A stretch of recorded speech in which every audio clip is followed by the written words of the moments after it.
पाकिस्तान की तारीख में एक दफ़ा फ़ौजी अदालतों का तजर्बा माजी करीब में किया गया था। जब ज़रब अज़ब ऑपरेशन लॉन्च किया गया तो फिर सनसेट क्लॉज के साथ कुछ प्रोविजंस डाली गई थी, लेकिन उसके लिए एक डेफिनेशन वज़ा की गई कि फ़ौजी अदालतों में कौन सा मुकदमा जाएगा। जेट ब्लैक टेररिस्ट, स्याह किस्म के, शदीद किस्म के, वो जो दहशत गर्द हैं इंतहा दर्जे के, उनके मुकदमात। और वो क्यों डाली गई थी? क्योंकि आम सिविल अदालतों के अंदर वो मुकदमात चलते थे तो वो या जज को धमकियाँ आती थी या जज के कान में पैगाम दिया जाता था कि तेरे बच्चे फ़लाँ स्कूल में गए, हमें पता है, वापसी पे फैसला करके निकलेगा तो ख्याल रखना। तो इस सूरत हाल के अंदर ये प्रोविजंस डाली गई थी। ज़रब अज़ब बहुत कामयाबी से चला, लेकिन उसके बाद रद्दुल फसाद भी किसी हद तक ठीक था, लेकिन एक स्टेज के ऊपर जब ये टीटीपी के मफरूद लोगों को पाकिस्तान में दोबारा वापसी की इजाज़त दी गई, कुछ जेलों में बंद जो लोग थे उनको छोड़ा गया, तो पाकिस्तान में वो जो अमन सैकड़ों हज़ारों जानें कुर्बान करके हासिल किया गया था, इस कौम के बेटों ने बड़ी तादाद में कुर्बानियाँ दी थी।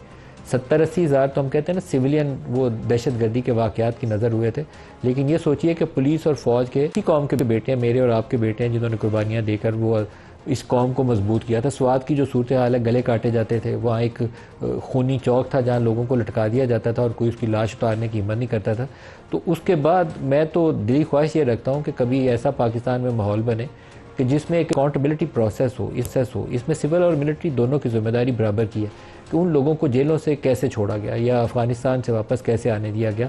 आपको अगर वापस लाना था तो उसको पूरे लॉ प्रोसेस से गुजारते और फिर दे सकते थे।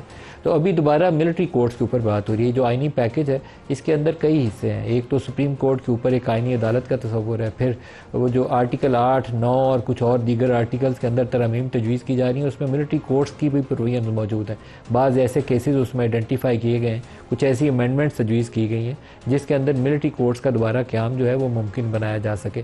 अभी वो मुसवदे हतमी शक्ल में नहीं है, लेकिन सियासी हलकों के अंदर इसके ऊपर खुली बहस होनी चाहिए।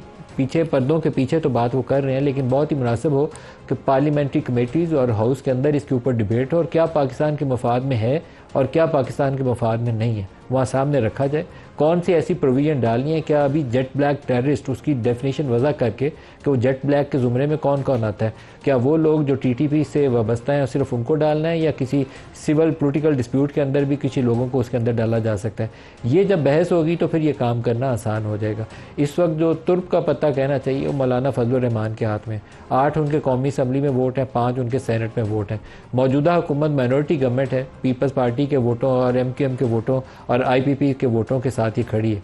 खुद इनके पास ये सारी कोलिशन मिला के भी इतनी तादाद नहीं है कि 2/3 अक्सरियत से कॉन्स्टिट्यूशन अमेंडमेंट कर दे। JUI भी साथ आ जाए तो इवन देन पाकिस्तान तहरीक इंसाफ के कुछ लोग फ्लोर क्रॉस करेंगे और फ्लोर क्रॉस करके इनको वोट करेंगे, तो तब वो 2/3 वाली अक्सरियत से ये कॉन्स्टिट्यूशनल अमेंडमेंट हो सकती है। क्या ऐसा माहौल है कि हम ये सियासी रायामा हमवार करें, अपोजिशन को इंगेज कर लिया जाए और मुतफिका जिन इशूज़ के ऊपर इतफाक़ राय हो उसको लेकर आगे चले?